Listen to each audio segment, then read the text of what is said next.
I'm joined now by a woman who can give us the banker's view. Angela Knight, the CEO of the British Bankers Association, is here with me. Angela, thanks so much for coming to talk to us today. We were just looking at those small banks in Spain. Is this going to be a small bank problem? Well, I think there is a small bank issue, obviously, in Spain, and I think to a certain extent we'll see it reflected in some other European countries.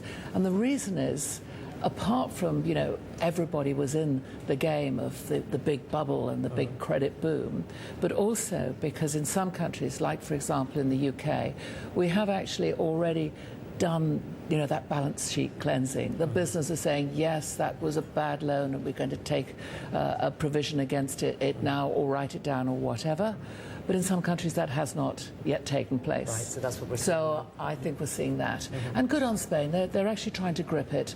But unless it's gripped, the problem of what, did the banks do, what have they got to write down right across Europe, will leave a cloud sitting over Europe. And I don't think that will do any of us very well, although, as I say, we have done it in the UK already.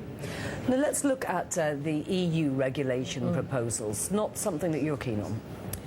Well, I don't think that's quite right to say I'm not keen on the proposition, because some of the things in that proposal are entirely correct. Every country's got to give the powers to an authority which says they can step in if a bank's got into real difficulty. That's right, quite right. The Bank of England's got that power here. Secondly, that if a bank gets into difficulty, the people who pay are not the taxpayer. It has to be the industry itself. Again, I think that's quite right. So I'm fine on those two things. But I don't see that some pan-European fund just sort of sitting in midair is actually the way forward. Each country has got to have its arrangements in place, and each country's got to pay, the banks in that country have got to pay for their own problem. So I think it's like a lot of European proposals. There's good in it, and you can see, what it is that they're trying to address. But sometimes they go in a little bit of a strange way.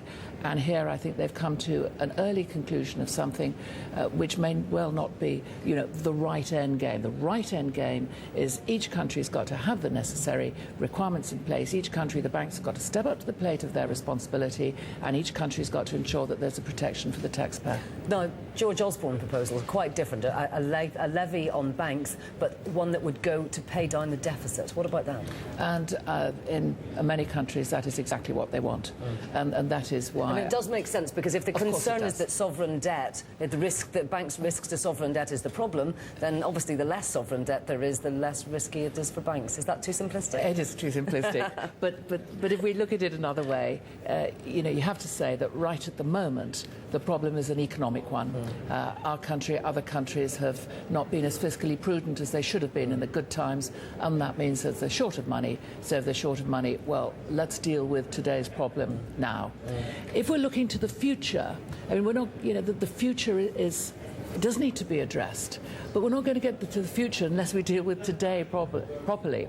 And today properly is about fiscal problems. And in Eurozone, today's problem is not about whether you've got an intervention fund. Today's problem is about the sovereign debt in Eurozones, the Greek, and how the Greek issues are rolling through the Eurozone. So I think that's perhaps another aspect, and that is, let's deal with today so we've got a proper tomorrow.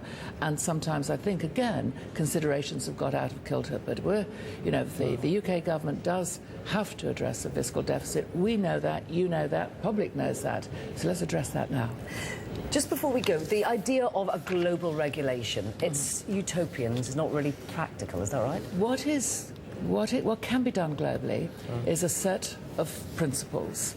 This is what we do, and this is how we do it. Supervision will always remain local, and in between there will be some regional differences.